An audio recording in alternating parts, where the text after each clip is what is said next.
The Calvert County Blueprint Committee will conduct their meeting virtually on this March 1st of 2023 at today's time of basically 2:02 p.m. via Zoom. Please note that the meeting will be recorded and posted online publicly for reference. With that, we'll go to the open agenda. Under the general business, we will do a call to order. Ruthie, please. I will call your name. Please answer here if you are in attendance. Dr. Sampson. Here. Mr. Willis. Here. Pamela Cousins. Here. Melissa Goshorn. Here. Donna Ostenso. Here. Wilson Perrin. Here. Mike Schussler called me and he has a conflicting appointment, so he will not be with us today. Joanna Stallings. Here. Stacy Taman. Here. Ruthie Buckler, myself, I am here. Tony Navarro. Here. John Norris. Here. And Tony, do you want to introduce Ms. Page? Yes, we have Kathy Page joining our group today. Kathy is a former administrator and teacher in the Calvert County Public Schools, and she'll be working with us on the blueprint. All right, welcome. So with that, I will ask or move on to item number 2, which is a review of, and approve the agenda for the meeting. So unless there are discussions, is there any discussion? Okay, I'm going to look for a motion to move forward. So move. I second. This is Pamela. Okay, we've got a first and a second. Any discussion? All those in favor say aye. Aye. Aye. Well, and are there Aye. any nays? All right, looks like we're unanimous. All right, as is usual, Dr. Sampson, you start with the floor, sir.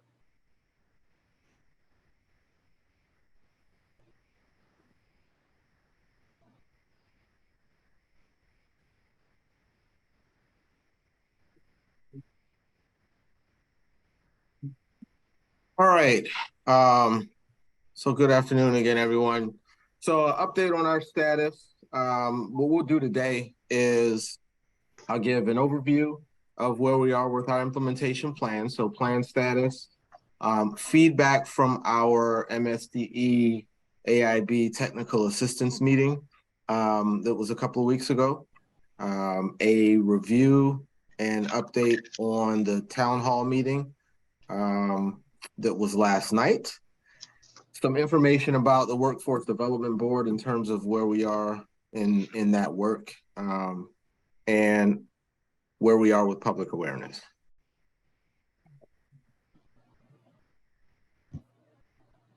So right now we have completed 137 of the 164 items in the implementation plan to date, which is 83%. And our due date, of course, is March the 15th. So we're still in the writing process. And we have several different people looking at this document to make sure that it flows and it's consistent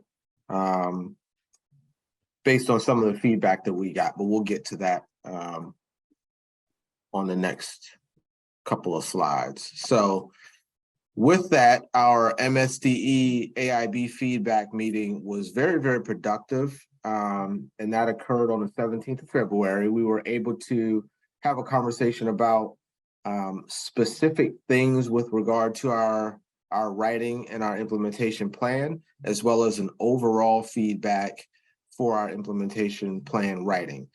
They were able to itemize the feedback. So for Pillar 1, there were specific items that they gave feedback for.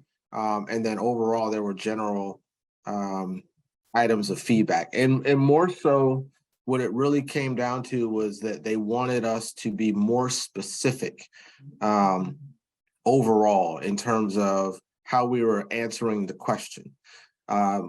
Many of the questions have multiple parts, and in some questions we may have answered 3 of the 4 parts of the question, and they just wanted to make sure we were expanding upon our responses to make sure we hit all aspects of the question in our response. So overall, it was very, very positive, the feedback, and we also had the opportunity to look at some other counties' drafts to base our responses against those and see where we might generate some ideas for our own plan. Now, that's not to say that those other counties have exemplar implementation plan drafts, because they haven't been rated. And so no county has had their plans evaluated yet. That won't happen until the submission date of March 15th. And then once we get reviews back, we go from there with whatever recommendations are made. So again, they were itemized by number. So they might have said question 39, expand upon X, Y, and Z. And so that specific feedback we were then able to take to our pillar chairs, and they are working on those edits now. So the next piece is our town hall review from last night. So town hall number 2 was in person. So just a little background on that. We had roughly, it was just over 45. I think there were 47 that I counted in attendance last night. So pretty decent turnout, considering the many things that were going on last night in the district. So we had an overall pillar review by our chair. So each chair gave an overview of the pillar. And then we had a breakout session where participants were able to engage with a summary of sections of each pillar that pointed out specific areas. So for pillar 3, it would have been AP, dual enrollment, CTE pathways, for example. And so then the participants had a chance to decide which pillar they were most interested in and where they wanted to work. Once they got into groups, they had really good discussion to what recommendations they might have, what things are going well, what are some areas for improvement in our county, and we were able to capture that and take some notes. So that feedback was captured. A lot of the feedback that was captured doesn't reflect what was actually shared, because they had chart paper, and then there were some note takers who took notes on handouts that were given. And so there was much more discussion than there was actually information captured on paper. So hopefully we can go back in the recording and maybe catch some of those conversations, or get with the pillar chairs, because they were facilitating the conversation, and get some of that feedback to be able to share out. So what I am going to do is I just finished compiling the feedback that was available, and I will share that with this team. So I will share that with this committee as well as the steering committee. And then any recommendations that come from that, we will continue to push to our pillar chairs for implementation into the writing as we move forward. And then starting tonight, we have individual pillar meetings, starting with pillar 2. And these meetings will be more geared to group conversation. There will be an overview by the pillar chair, but then the majority of the meeting will be discussion and feedback generated based on the specific questions that the group is provided for each pillar. So they'll be provided with a few questions from each pillar, as well as our response, so that they can provide feedback on that. The next update is on workforce development. So we are currently working with the Workforce Development Board to establish career counselors as part of the blueprint. Right now, we're looking at defining roles and positions. So those are to be determined in terms of the number of career counselors and what their actual role is. Ideally, well, what's prescribed is that they will be working with secondary students. So we're looking at grades 6 through 12 on exposing them to careers and opportunities.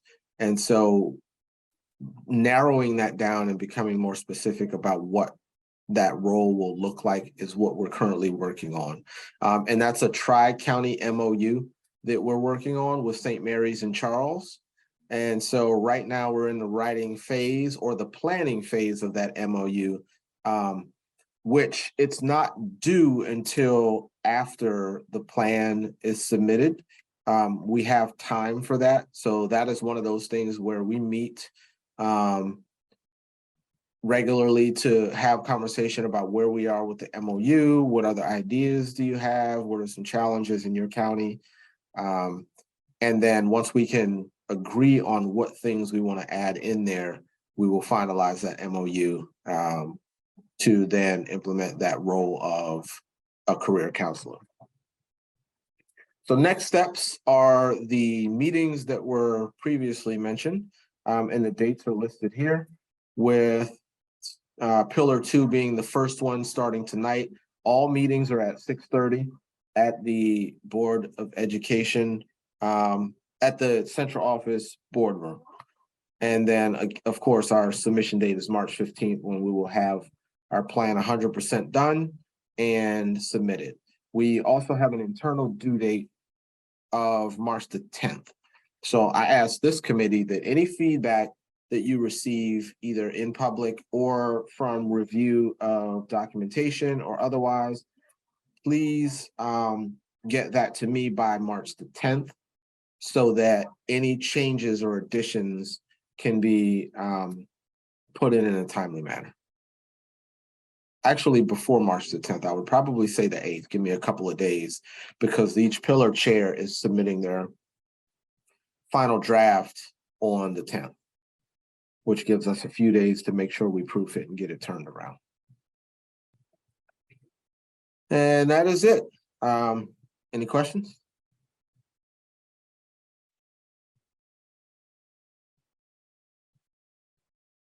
Ms. Gauchon? Sorry, Ms. Buckler, I figured you probably were going to do that, so I jumped the gun on you. You're more than welcome. Yes, Ms. Gajor. So you said it's currently 83% complete today. Do you have an estimated date on when it'll be 100% complete to start, the review to get feedback by the 8th? No, I don't have an estimated date. I could say we might still have responses being finalized up until the 8th, quite honestly.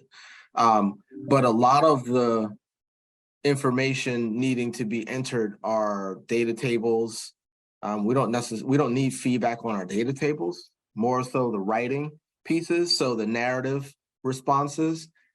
And it's probably safe to say we'll have most of those done by the beginning of that week. Okay.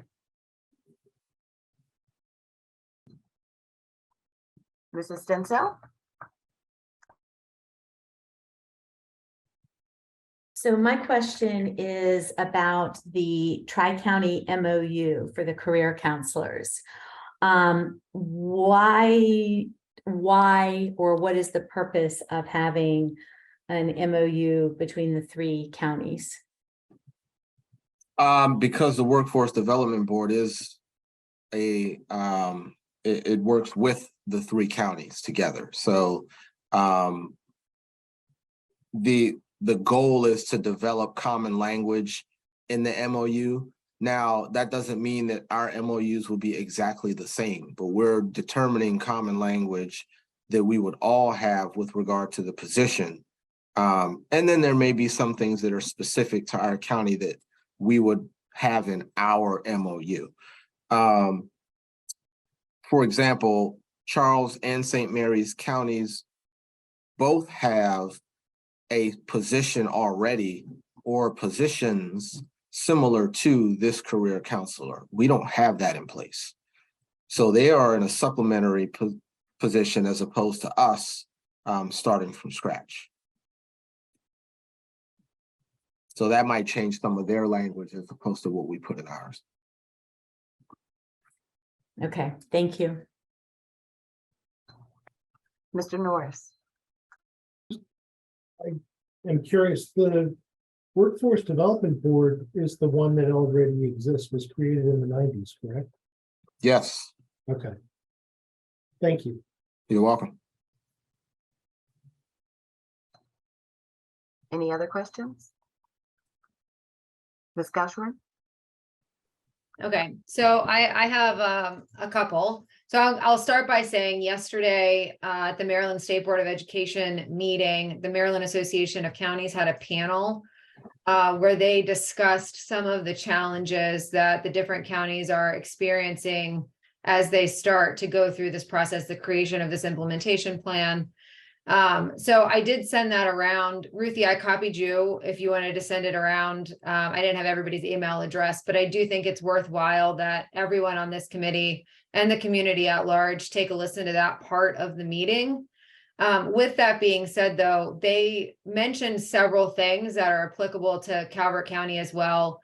They talked about pre-K, some of the challenges with pre-K space, the lack of, public providers, which you have in the implementation plan as it's written so far. But I'm curious, are we going to submit a waiver for pre-K at any point? Is that in our plan? So you're specifically asking about for the private providers? Well, private providers are otherwise. I mean, I know there's already a limitation of space, so I just wasn't sure where we were. Yeah, so the intent, and that is in one of our responses, the intent is to submit a waiver for the private providers, should we still be in that position where we don't have any or enough to fulfill that requirement. Okay, and then looking at the funding, so with the blueprint funding, there's 15 different areas of funding, I think it is. Are those different areas going to be considered restricted funds? So pre-K can only be used for pre-K transportation, for transportation, and so on and so forth? So I have to get with our chief finance officer to determine how those are structured, because there was some work. He's new to the county this year, so there was some work to change some things on the back end, and I can't fully answer that question. But he has had some conversation about restricted versus unrestricted and what that might look like. But I can get an answer back to you. I just don't have it right now. Okay.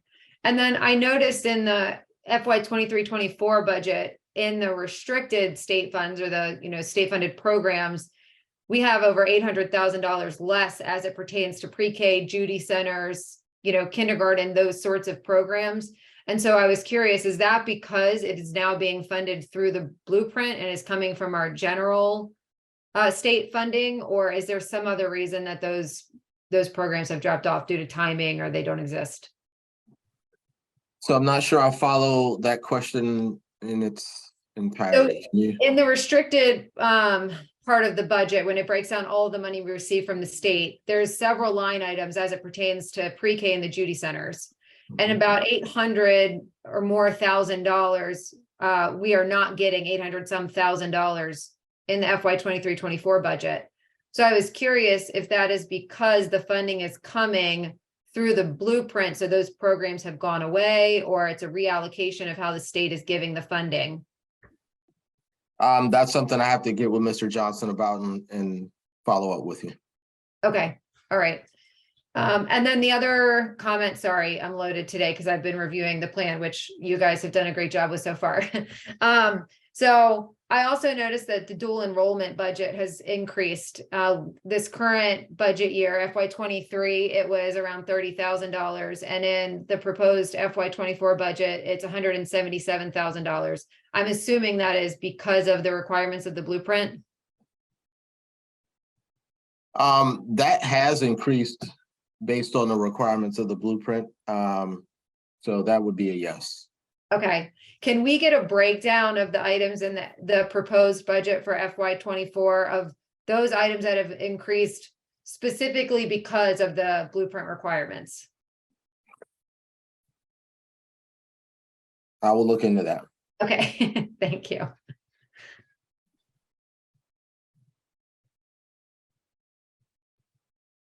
I think that's all for now. I did forward your email, Ms. Goshorn, to the committee. Thank you. Does that have those questions in it? Not all of those. I can send them to you though, in an email. That would be helpful, just in case I missed something. Yes. Thank you.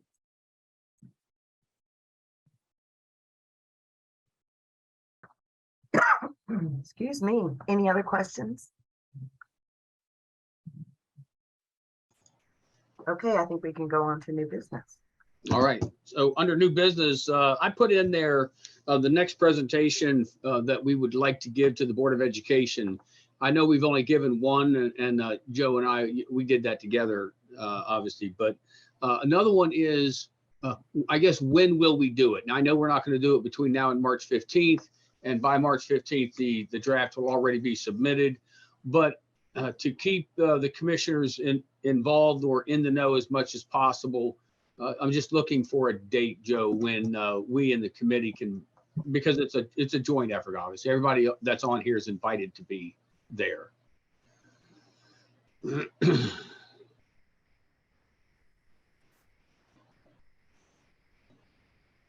So. And this is 10 o'clock on a Tuesday, right?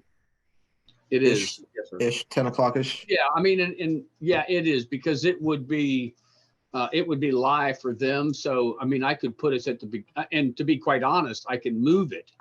I would move it so that it's convenient for this committee.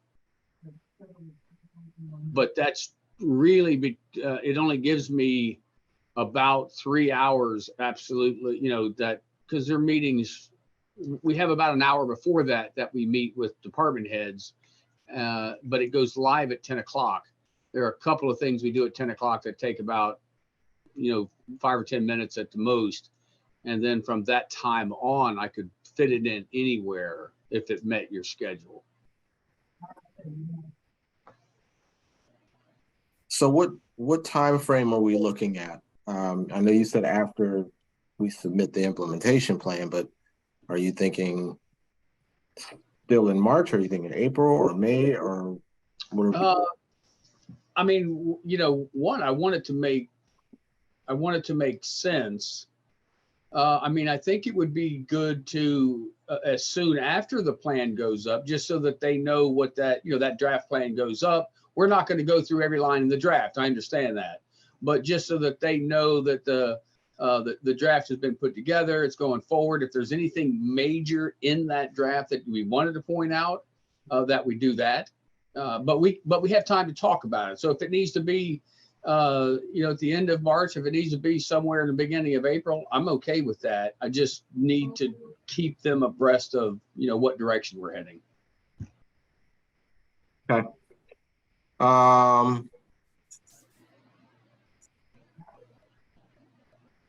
So the 21st is okay. Well, the 21st of March is the county's adopted budget. So All right. not staff recommended, not adopted, staff recommended budget. So that day is a pretty heavy day, but I would say anytime after that, probably. All right. The 28th for me is okay, as long as it's before 11:30. Okay. Because I have another meeting that starts at 11:30. The next week is spring break, but if there's a meeting, I could still do the 4th. Yeah, I don't give the commissioners a holiday for spring break, so that might work for us. And then the 11th also works. Okay. And We have no meeting on the 11th, Mark. okay. So why don't we shoot for the 28th, and we can certainly do before 11:30, Joe. Okay. I mean, we can work that in with this much notice. We can work that in on the 28th, certainly before 11:30. We can go 10:20 probably as the earliest. Okay. Okay.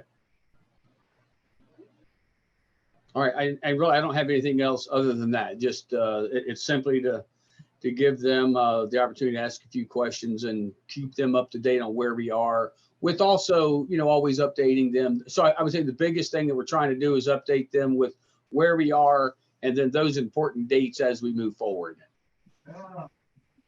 Yeah, and a lot of the discussion we'll be talking about moving into phase 2.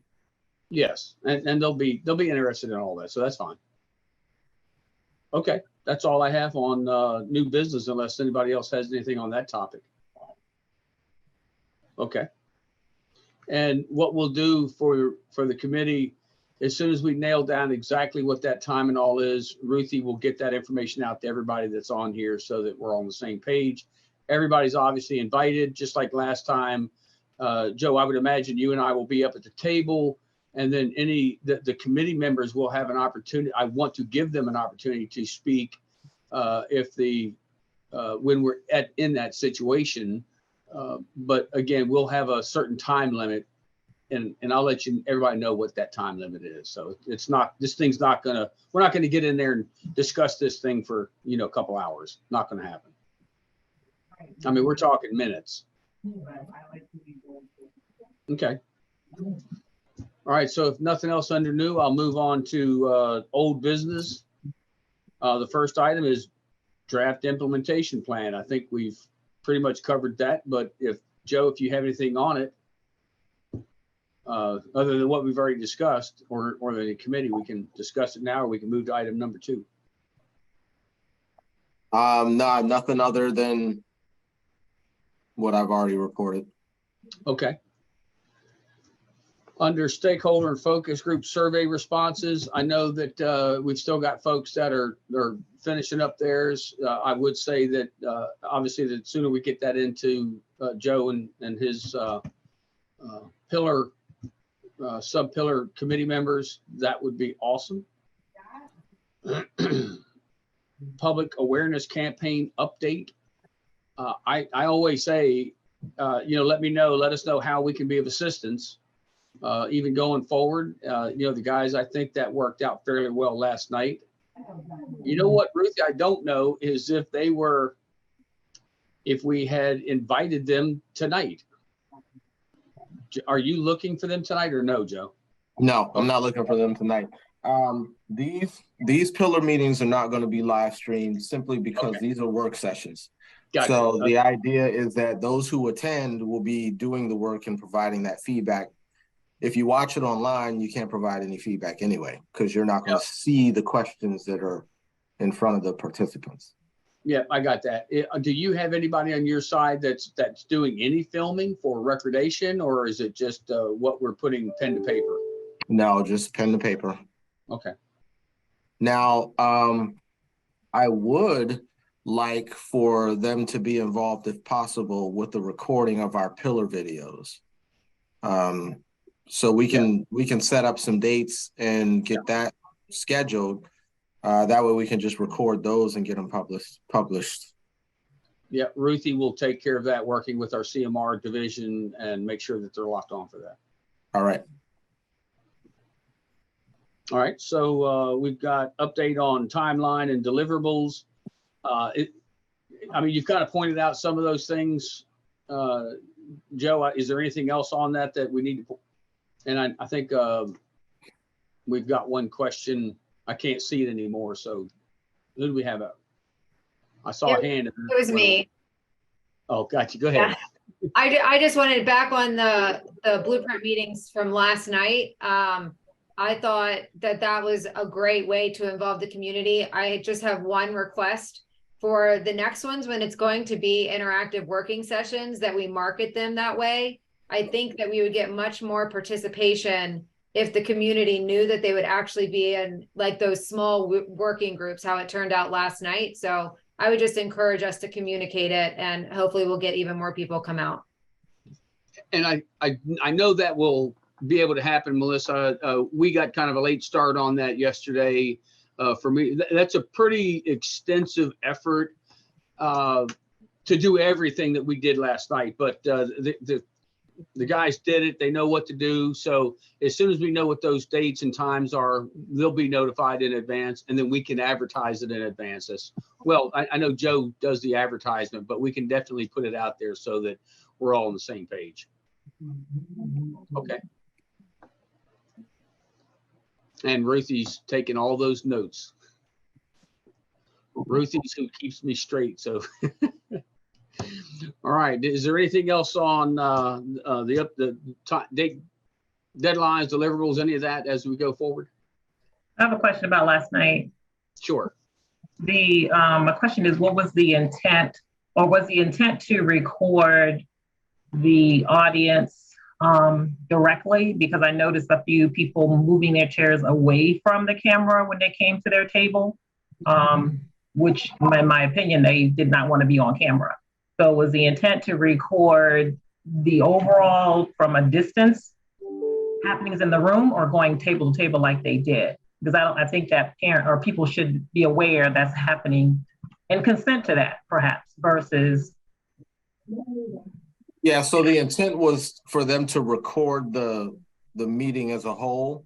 And I think when they realized, because they were pretty reactive to things as they occurred.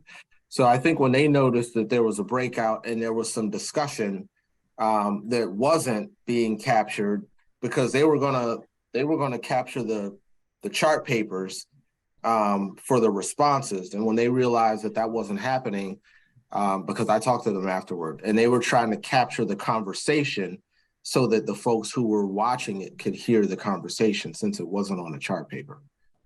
So, but I do agree with you that if that's going to occur, then advance notice should be something that we would put out for those who are going to attend. Right. And I agree, because I think you take away some of the safe space for people to share because of that. And again, I just noticed people moving their chairs away and didn't want to be in the camera and and they didn't speak when the cameras came nearby or the microphone came by. So I appreciate, looking into that, whether that should be something to continue. Yeah. And so I'm sorry. That was all.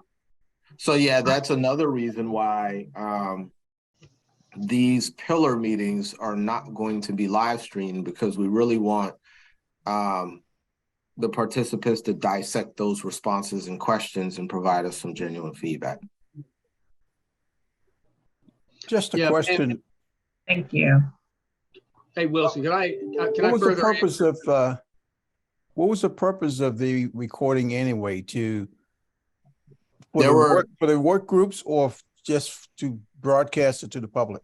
It was to broadcast to the public, because I got several emails for folks who wanted to attend but couldn't, and a couple phone calls as well, and wanted to know whether or not we were going to provide a link so they can watch it. But there's no requirement to do that, right?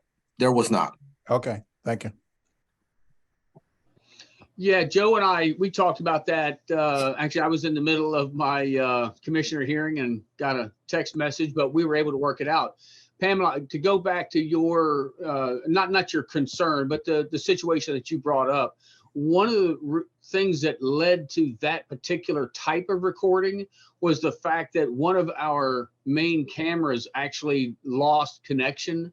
And so they kind of used their own initiative and got the little Go Cam out, and they wanted to make sure that they were still capturing what it was they thought they were supposed to be capturing. But absolutely a couple, because I saw it as well, a couple of folks were uncomfortable with the camera so close to them. But the reality is that the other two cameras in the room were capturing them anyway.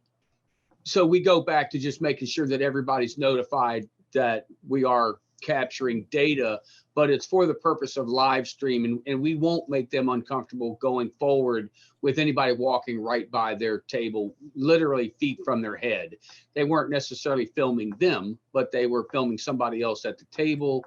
We'll fix that, and we can work on that going forward. So we got it. I appreciate that. Yes, ma'am.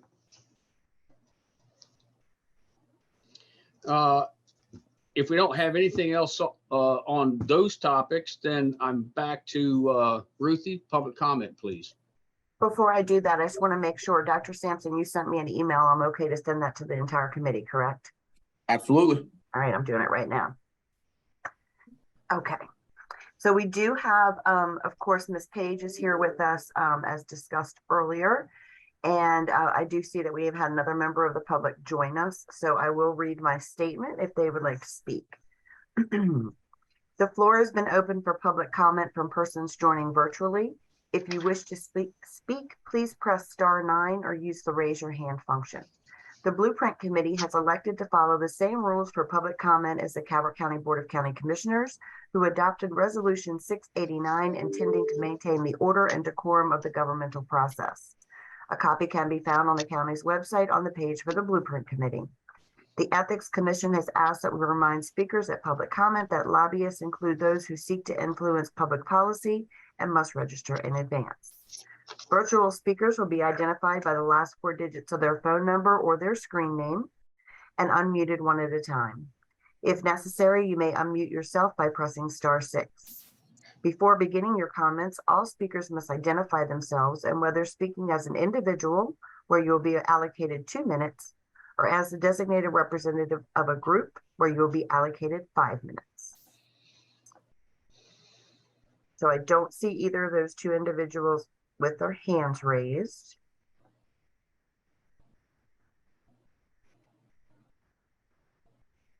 Okay, so I'm assuming no public comment.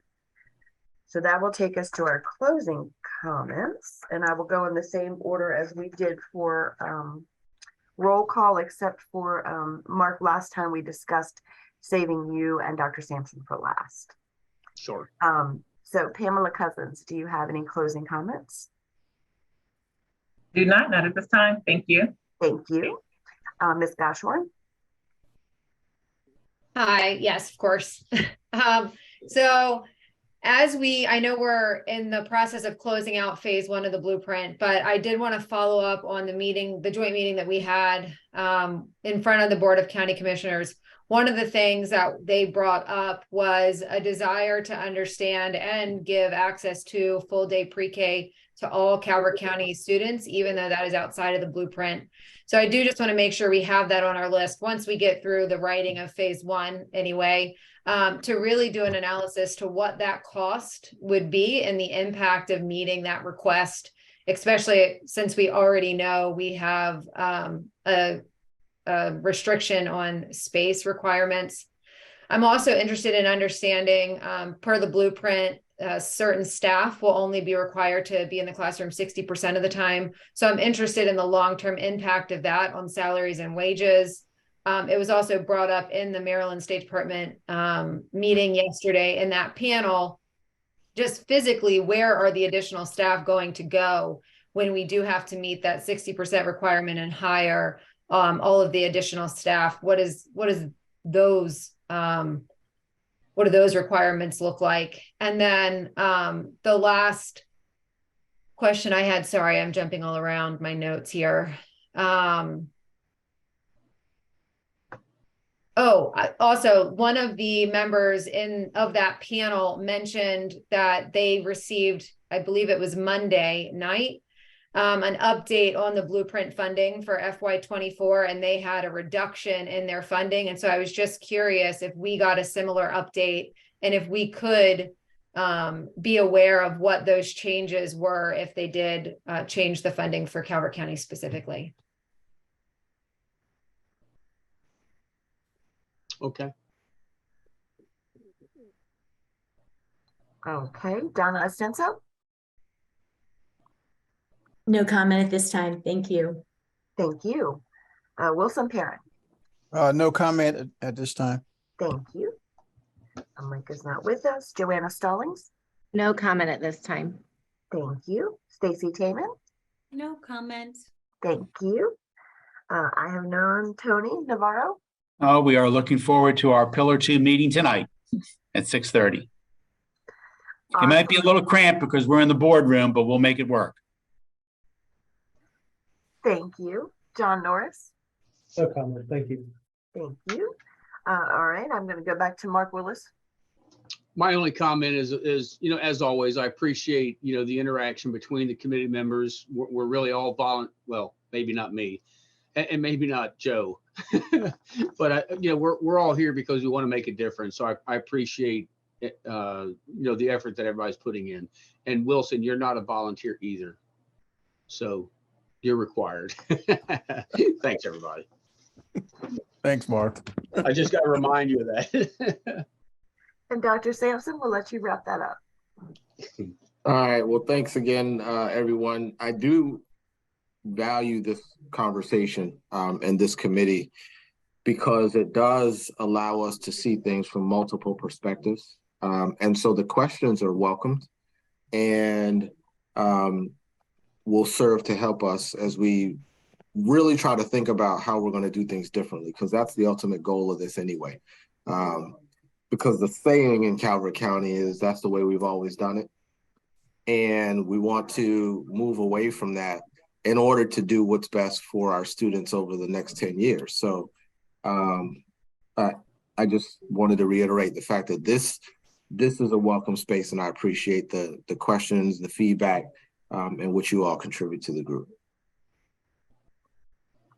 Appreciate it. Yeah, I agree. With that, we are at adjournment. Do I have a motion to adjourn? So moved. Second, this is Pamela. All right, we've got a first and a second. Any discussion before we go?